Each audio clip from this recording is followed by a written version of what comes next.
Bonjour, bonjour, soyez la bienvenue, installez-vous, prenez vos Bibles. Nous avons du travail. Le Seigneur a un message pour nous. Ce message, c'est pour toutes les femmes qui me regardent. Et bien évidemment, les topos peuvent servir aux hommes. Vous allez juste appliquer ce que je suis en train de dire à vos vies également, parce que la parole de Dieu, c'est pour nous tous. Alors, soyez bénis. Le message d'aujourd'hui, nous allons parler de prendre soin de nous. Le Seigneur m'envoie te dire... Tu me regardes peut-être du Congo ou du Gabon, peut-être de la Côte d'Ivoire, peu importe. Martinique, Haïti, j'ai beaucoup de sœurs dans la foi qui me regardent en Haïti. Alors, on va choisir l'Haïti pour le message d'aujourd'hui. Alors, c'est une dédicace à mes frères et sœurs dans la foi en Haïti. Le Seigneur m'envoie vous dire de prendre soin de vous. Il te dit, prends soin de toi. C'est de cela que nous allons parler et nous allons voir ensemble de quelle manière nous pouvons prendre soin de nous. Alléluia. Donc, restez jusqu'à la fin. Ce sera un message sympa. Je vais donner des points. Voilà, ça fait ça.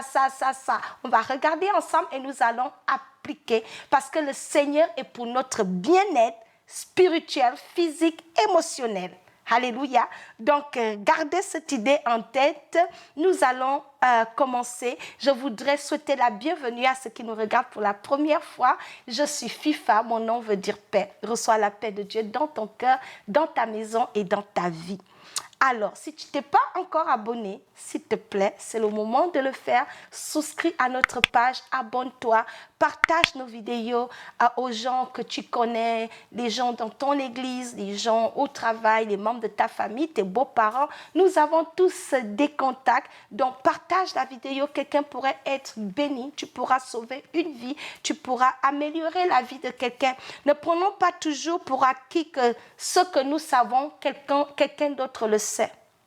Deux fois, on peut aussi savoir quelque chose, mais on ne sait pas comment mettre cela en pratique. Show me how to do it. Show me how to do it. En anglais, montre-moi comment ça se fait. Parce que la plupart du temps, on peut savoir, mais la mise en pratique, on ne sait pas par où commencer. Voilà. Et aujourd'hui, nous allons regarder quelques clés pratico-pratiques. Donc voilà, bienvenue à vous tous. Seigneur, sois béni pour ce moment. Saint-Esprit, je te demande de venir prendre le contrôle de ce moment. Viens parler au travers de moi, Seigneur. Viens nous enseigner, viens nous transformer. Viens révolutionner nos vies, Seigneur. Et accorde-nous la grâce à mettre en pratique ta parole, Seigneur. Béni sois-tu. In Jesus' powerful name, I have prayed. Amen. Alléluia. Alors voilà, je me suis présentée, je disais, je m'appelais FIFA et vous êtes dans l'émission Femmes éveillées. Nous allons commencer. Comment nous allons travailler? On va commencer par la parole de Dieu.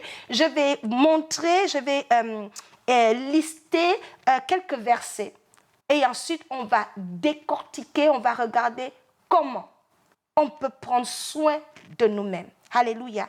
C'est Dieu qui nous a créés. La parole de Dieu dit dans le livre, je pense c'est dans le livre de Colossiens, quelque part, la parole de Dieu dit qu'il veut que nous soyons en parfaite harmonie, corps, âme et esprit. Dieu s'intéresse à chaque domaine de notre vie, corps, âme et esprit. Mais nous les chrétiens, surtout charismatiques là, nous sommes devenus des doyens où on investit tellement plus sur le côté spirituel, c'est-à-dire qu'on investit tellement trop sur chasser les démons, prier, jeûner. Tout cela est bien, mais nous négligeons les autres choses qui ne sont pas moindres. Et le Seigneur veut amener notre attention à regarder à ces choses-là. Alléluia. Donc, ce que je vais faire, je vais lire rapidement pour nous quelques versets, en fait que nous puissions comprendre que c'est la volonté de Dieu que nous soyons en bonne santé. Le premier verset qui en parle, c'est dans le livre de 3 Jean, je pense chapitre 2, la Bible dit « Bien-aimé, je souhaite que tu prospères à tous égards et sois en bonne santé comme prospère l'état de ton âme. » Ton âme doit prospérer. Quand ton âme ne prospère pas, tes émotions ne prospèrent pas, c'est mort. Quand ta santé, ça ne va pas bien, tu ne peux même pas prospérer spirituellement. Parce que tout ça, les trois parties, corps, âme et esprit, c'est ce qui fait l'homme. C'est ce qui fait de nous qui nous sommes.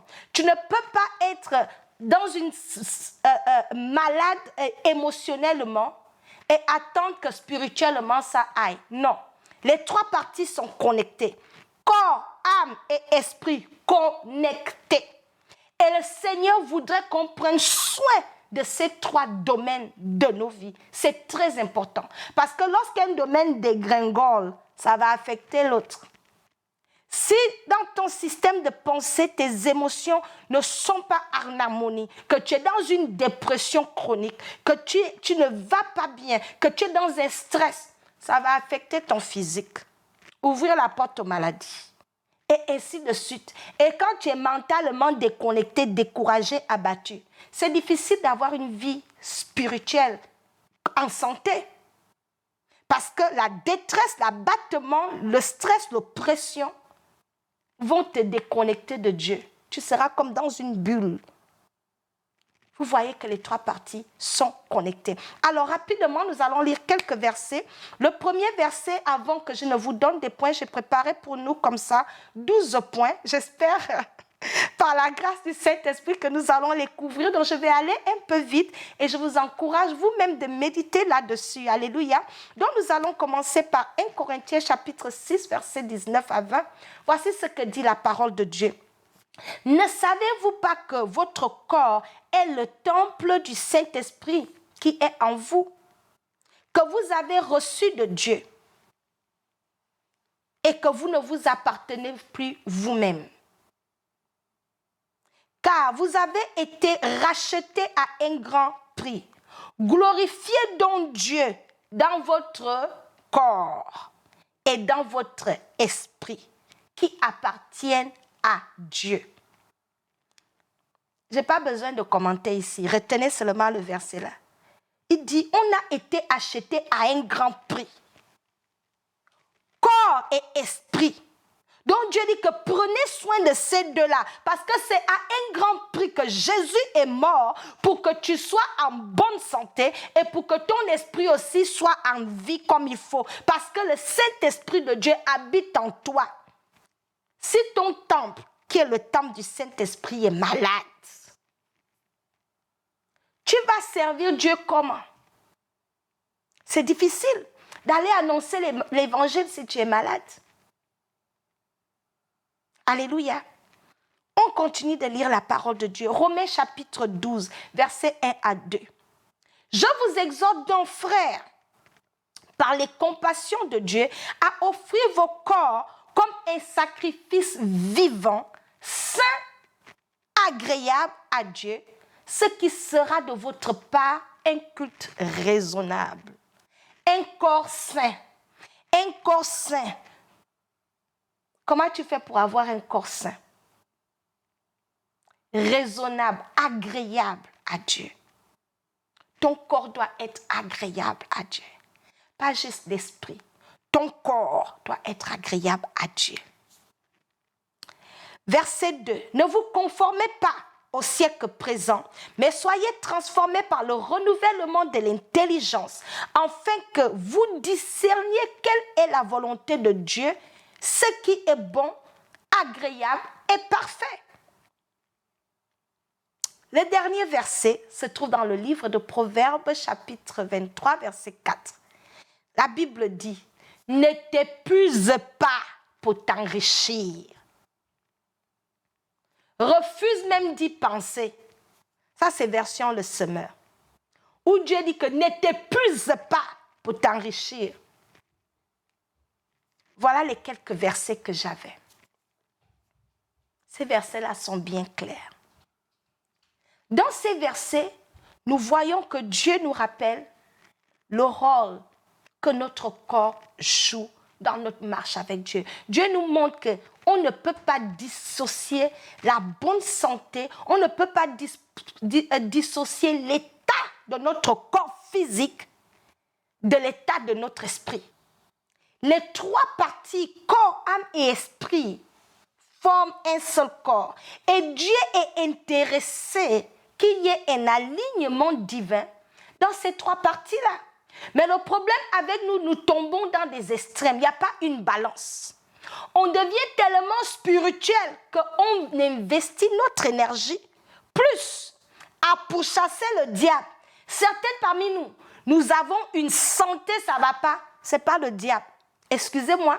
Je vais aujourd'hui un peu faire l'avocat du diable parce qu'il y a plein de choses qu'on attribue au diable où nous-mêmes nous sommes responsables de certaines choses qui nous arrivent. Il y a un laisser-aller. Cette semaine, j'étais vraiment touchée et c'est ce qui a d'ailleurs inspiré l'émission d'aujourd'hui. J'ai une amie, une sœur dans la foi qui a perdu sa mère très jeune, dans la soixantaine vraiment, tôt dans la soixantaine. Elle est morte et n'a même pas su ce qui l'arrivait. Elle s'apprêtait à aller à l'église pour partir à la chorale. Et puis son fils dit, « Ah maman, tu n'as pas l'air bien. Tu as l'air bizarre, assois-toi un peu. » La mère s'est effondrée et s'est évanouie là. Arrivée à l'hôpital, ils ont réalisé qu'il y avait le sang dans son cerveau. Malheureusement, elle ne s'est pas en sortie. Elle est morte.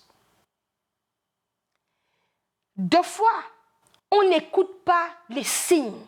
Nous ne sommes pas attentifs aux signes.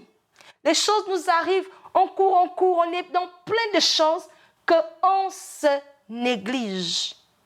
Ce message est un cri de cœur pour nous les femmes, parce que nous ne savons pas prendre soin de nous.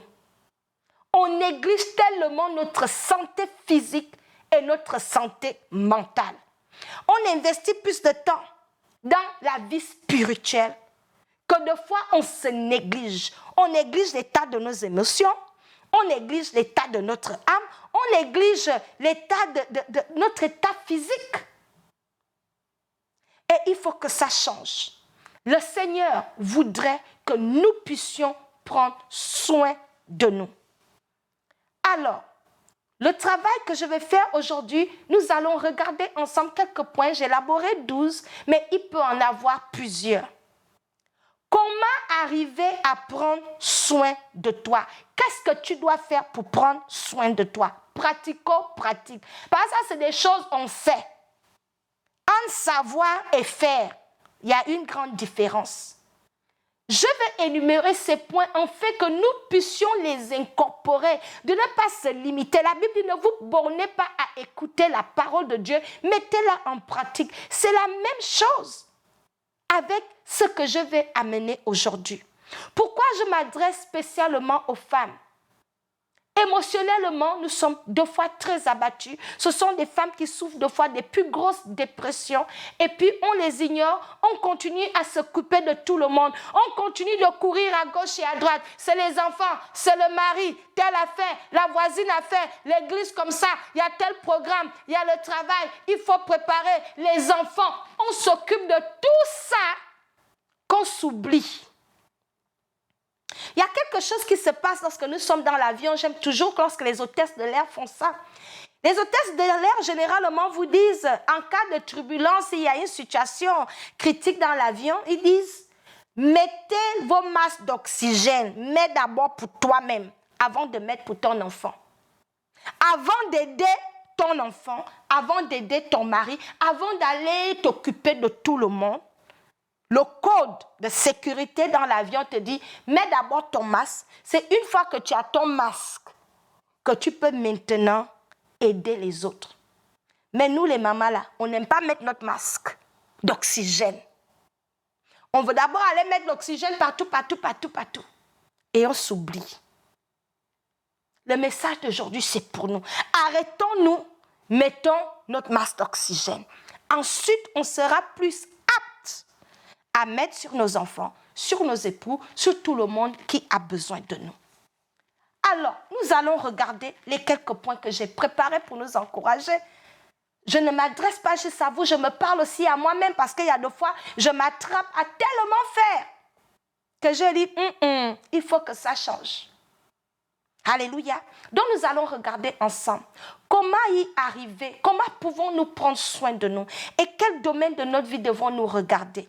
La première chose, nous devons d'abord sortir de la mentalité de négligence et de l'ignorance qui fait que on ne s'informe pas sur ce qu'il y a lieu de faire pour améliorer notre vie physique et émotionnelle. Aujourd'hui, avec Internet, il y a les ressources pour tout. Par exemple, si tu as un problème de santé physique, qu'est-ce que tu dois faire? Tu vas consulter. Tu as peut-être un problème de poids. Ne te laisse pas aller à le problème de poids et ignorer ça. Renseigne-toi. Qu'est-ce que je peux faire pour perdre un peu de poids? Parle avec ton docteur. Regarde des aliments que tu peux éviter de manger. Informe-toi. Donc la première chose, c'est de sortir dans l'ignorance. De juste s'asseoir. Tu vois bien que tu as un problème. Et puis, tu ne t'informes pas. Tu restes ignorant de ce que tu vis. Et qu'est-ce qui pousse cette ignorance-là? C'est un esprit de négligence où on se néglige, on prend tout à la légère, ça va aller. Tu vois que tu as peut-être 1,65 m comme moi et tu pèses 100 kilos. Il y a un problème. Tu ne peux pas être confortable, tu écoutes comme moi et puis on a 100 kilos, ça ne va pas aller. Ce sera même trop dur à porter pour notre taille. Donc, il y a un poids qui match avec une certaine taille. Tout ça, on regarde. Donc, la première chose qu'on doit faire, c'est de s'informer. Et c'est de sortir de l'esprit de négligence qui fait qu'on est à l'aise, on prend tout à la légère, on remet à demain, on néglige, ça va aller. Si quelque chose t'arrive, tu ne pourras pas t'occuper de tes enfants. Ce n'est pas la blague. Dieu dit qu'il faut qu'on change. Alléluia. Donc, après avoir réglé le problème de négligence, qui peut aussi être que tu peux amener dans la prière, parce que le diable aussi peut te garder dans un esprit de négligence pour finir avec toi. Donc, après avoir regardé la négligence et l'ignorance, dès que tu as résolu ces deux-là, je vais me renseigner comment améliorer ma santé physique, mon alimentation, qu'est-ce que je peux faire pour que ça change. Si rien ne change, rien ne va changer. Deuxième chose, prendre soin de notre santé mentale. La santé mentale, c'est l'endroit vraiment de notre âme, de nos émotions, comment on se sent. Très souvent, nous négligeons nos émotions. Ça va aller, tu as mal. Tu subis des abus, tu as subi des traumatismes, tu as subi des stress, tu es stressé. Et puis on ignore, on continue parce qu'on se prend comme des superwomen.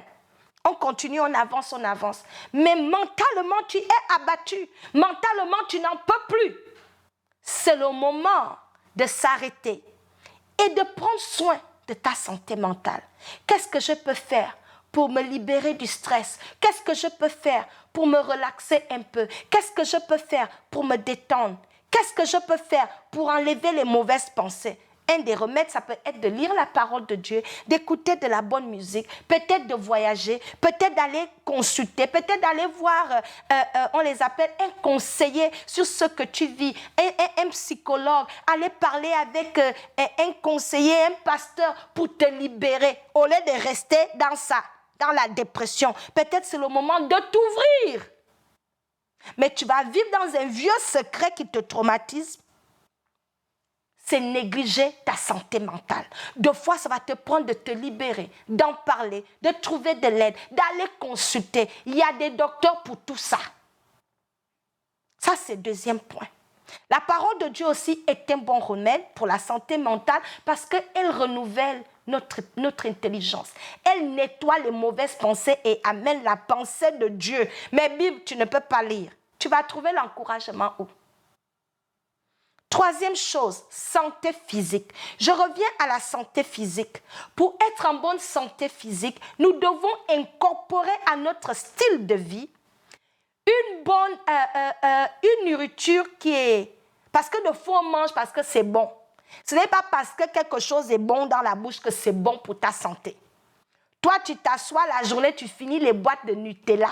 Toi, maman, c'est ça que tu manges. C'est le sucre. Trop de sucre, ce n'est pas bon pour la santé. Diminue. Mais toi, quand tu prends ton thé là, si tu n'as pas mis 6 cuillères de sucre, c'est que ce n'est pas toi. Le sucre, trop de sucre, c'est néfaste pour la santé. Donc, santé physique, ça va demander à ce que tu regardes à la qualité de ce que tu manges. Il y a les gens qui vont me dire qu'ils mangent mal parce qu'ils n'ont pas l'argent. C'est faux. Deux fois bien manger là, c'est des légumes. L'alimentation doit être balancée. Si tu as mangé un peu de poisson aujourd'hui, demain mange même les feuilles de manioc. Mange un peu des légumes. Change un peu les plats. Ne mange pas le gras. Non, toi quand tu prépares, c'est le bidon d'huile que tu as versé, cholestérol. Tout ça là, c'est du gras. Ça donne le poids.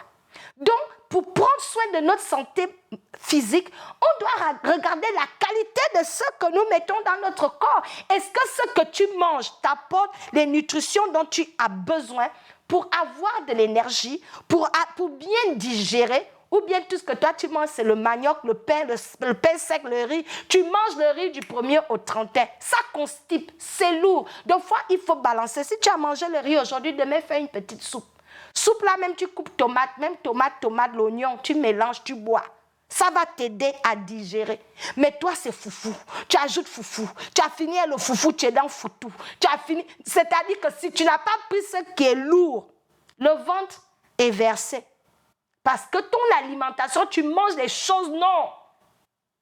Ça, c'est pas bon. Une autre chose qui aide notre santé physique, c'est l'exercice. Nous, surtout nous les femmes africaines, on n'a pas encore compris que ces exercices, c'est important. On a toujours les excuses. Ah, je suis trop fatiguée, c'est le sport là qui va me faire quoi. Quand tu ne t'exerces pas, tu négliges ta santé physique. Va marcher dans le quartier. Lève-toi tôt le matin, va à l'église à pied. Non, il faut que tu démarres la voiture pour montrer aux voisines que tu as voiture. Deux fois, les petites 30 minutes là, ça peut te faire du bien. Travailler ton endurance. C'est très important. La dernière chose pour garder ton état de santé physique, c'est de consulter. Je connais beaucoup de femmes, elles vont à l'hôpital seulement le jour qu'elles ont mal au dos. Je viens vous dire que, en tant que femme, là, au moins une fois dans l'année, tu dois te faire un bilan. Un bilan où tu fais des examens médicaux pour t'assurer que tout va bien. Certaines femmes auront pu survivre de certaines maladies, mais le problème c'est qu'on a découvert ces maladies-là chez elles en retard. Et les docteurs ne pouvaient plus rien faire.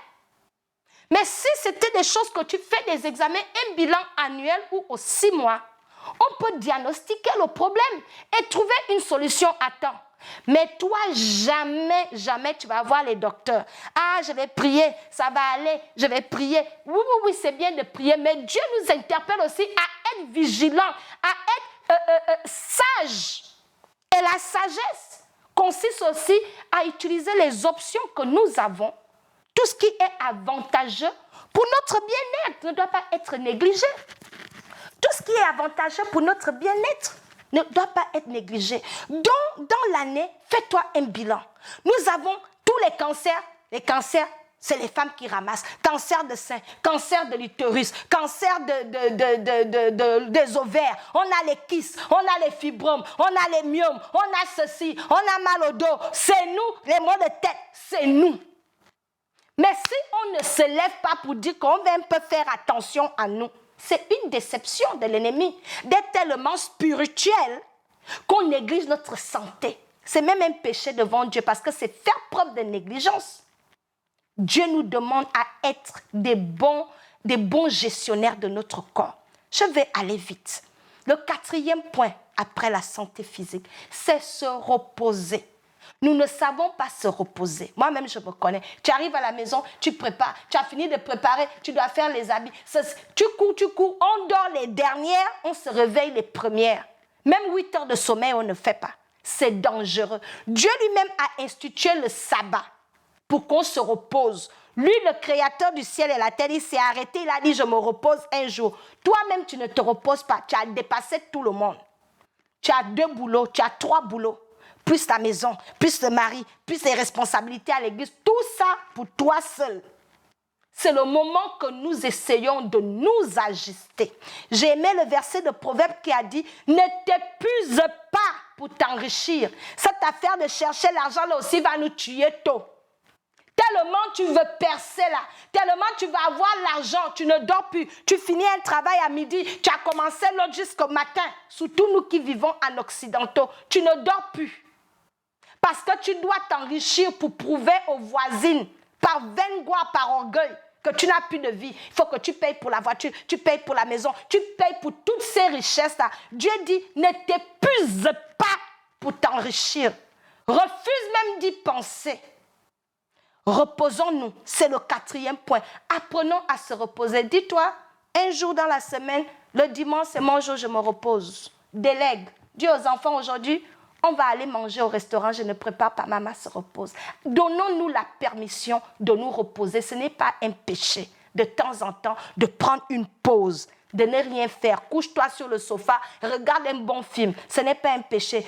Couche-toi, bois ton thé, relaxe. Sans agenda, éteins ton téléphone, repose-toi, c'est important. L'autre chose, dormir. On ne dort pas beaucoup. Je pense que dormir et le repos, ça va ensemble. Apprenons à dormir. Mais nous-mêmes, quand on dort aujourd'hui, surtout les téléphones là, ting, ting, ting, on t'a appelé. Allô? Il est 2 heures du matin, tu es au téléphone. Après, tu fermes. 3 heures, quelqu'un d'autre. Tu dors, mais tu ne dors pas. Tu dois répondre à tous les appels. Tu as toutes les notifications. Ah, quelqu'un a posté telle chose sur Facebook. Tu dois aller regarder. Quelle affaire arrivait sur TikTok. Tu dois aller regarder. Tu ne sais pas dormir. Quand on dort, on arrête tout. Tu laisses ton esprit, ton corps dans le repos absolu. Apprenons à dormir minimum 8 heures.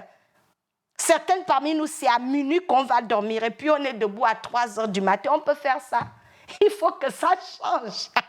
Alléluia. Alors, aujourd'hui, nous avons regardé ensemble 5 points.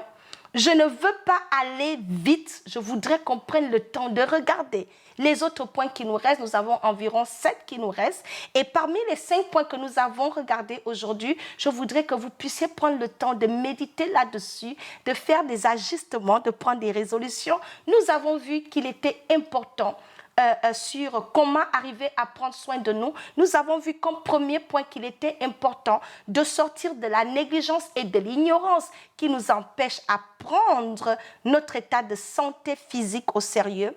Et nous avons vu comme deuxième point qu'il était important de regarder, de prendre soin de notre santé mentale. Comme troisième point, nous avons vu qu'il était important de prendre soin de la santé physique. Au 4e point, j'ai parlé de l'importance de se reposer.